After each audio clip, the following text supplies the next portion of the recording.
Alright, what's up YouTube? So today we're going to burp my refrigerator. I don't have anyone to help me with the filming of this, so I'm gonna have to do it myself. But here you go. So we're gonna take this refrigerator out. So the issue is that it's getting cold, but not super cold. And so the refrigerator's been sitting for a while, so we are going to take it out and we're gonna burp it. Alright, so step number one is you want to make sure you turn your gas off and you disconnect your 12-volt battery from the actual house battery. Then step number two is you're going to take off, if you have a 12-volt case here like mine's enclosed, I need to take that out. Now I'm going to disconnect the gas, which is here. Actually turn it off here, disconnect it here, and then you're going to remove all the screws on the inside, which you'll see next. Alright, so what you see here is I disconnected the 12-volt. Let's see if we can get that in there. And I disconnected the gas, which is right there. And I also turned it off. I'm trying to get my camera in there. But that little screw there, you just turn it up and down as if you're blocking gas. Okay, hopefully it's not too dark in here, but you can see there's these little screws right here. They look like little square screws, and there's these little covers. They're just covering them. So there's 1, 2, I think I'll check the manual, there should be about 6 of these. So 3, 4, and there's some behind the door, so I'll take the door off as well. You can see here this fridge ain't working.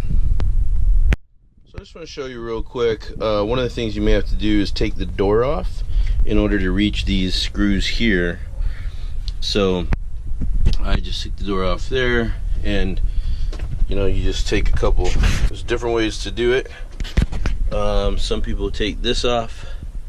I just unscrewed it. Okay, and then I unscrewed the latch here. Alright. Alright, so to get the fridge out, now that I have all the screws out, one of the things I did is I took a page out of Explorer Steve's book, actually, and man, that guy gives great information, I gotta tell you. And it seems like our vans, like the same stuff breaks down or needs to be maintained or replaced at the same time.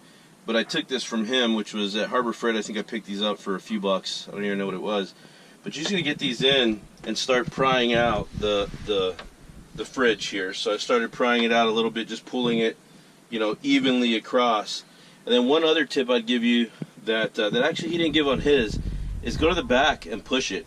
And once I pushed it out, you know, you can just start to shimmy it out. So you'll see it's starting to come out now. So what I want to do, I'm going to go ahead and take it out, and I'm going to see if I can just burp it or start the process at least. So it's fairly simple. It is big and bulky, but this is how it comes out.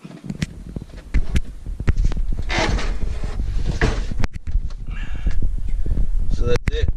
She's out. Alright, so now that it's out, just to burp it, all you gotta do is, and I just watched a YouTube video on this, I'm not sure that I'm the expert, but what you gotta do is just tilt it. And you're gonna tilt it on its side, and you should hear it. There you go. Come closer. I'm not sure if you can hear it. There you go.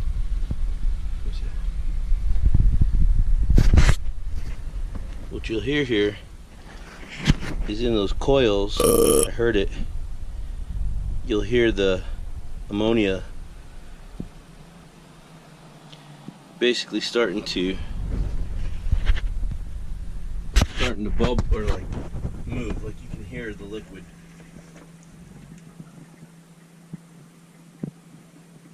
If you listen closely, you can hear it. You can do this a few times, and you want to let it sit for about an hour or so.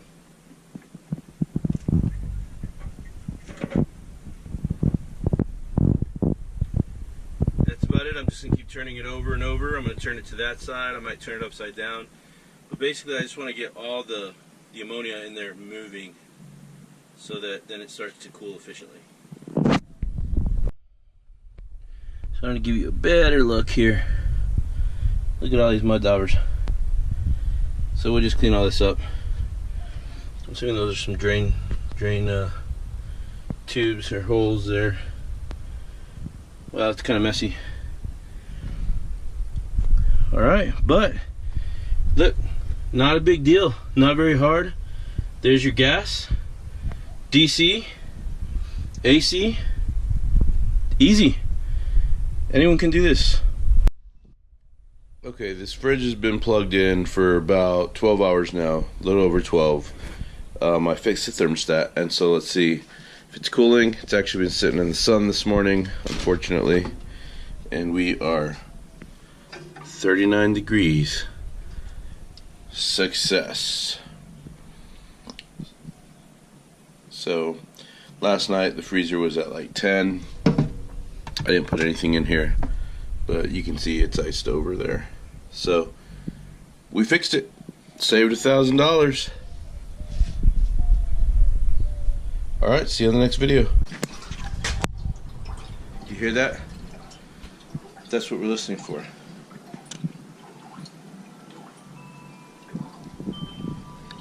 You hear it, just keep going until it stops. And then you're going to turn it to another side. And just keep doing that.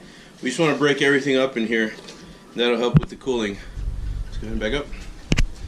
So I'm just going to continue to do that probably 3, 4, 5 more times. Then I'm going to let it sit for a couple hours. I'm actually going to plug it in outside because I want to test the heating element.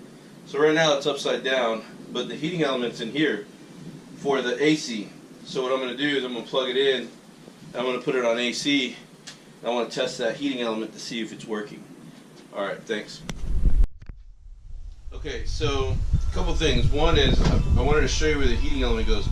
So a couple things. There's 2 heating elements, one for your AC and one for your DC. Come check this out, MJ. So you see you have a DC here, okay, and then an AC here. And basically just all you do is it goes in just like this. You stick it in and then you stick it down in the hole, and that's the way that works. Well, I thought, because when I plug this in, go ahead and back up, when I plug this unit in, this heating element would not turn on. It would turn on with my gas. You know, it would heat up the tube here. But this wouldn't turn on.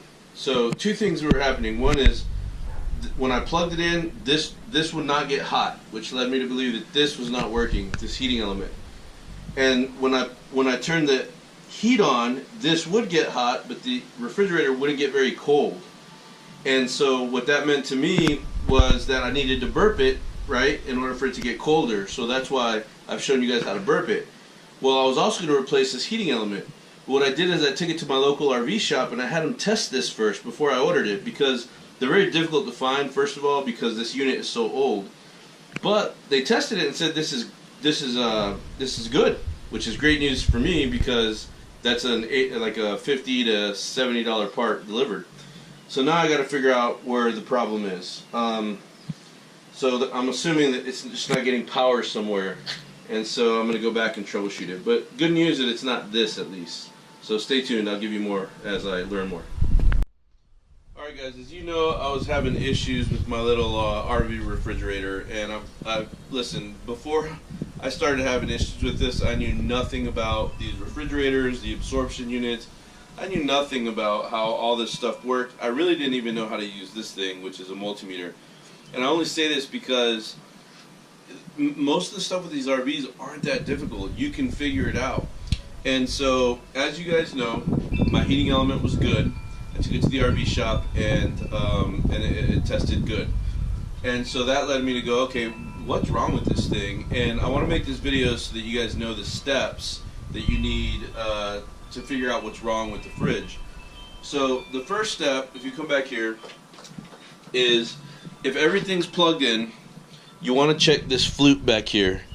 And don't grab it because it's hot, but touch it, and you'll feel that it's warm, and then you can, kind of feel it getting hotter and hotter.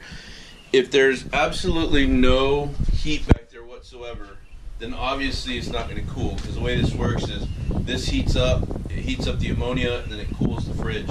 So if there's no heat back there whatsoever, whether it's an electric, whether it's in 12 volt, or if your gas is going and it's not heating up back there, then it's a whole different problem altogether.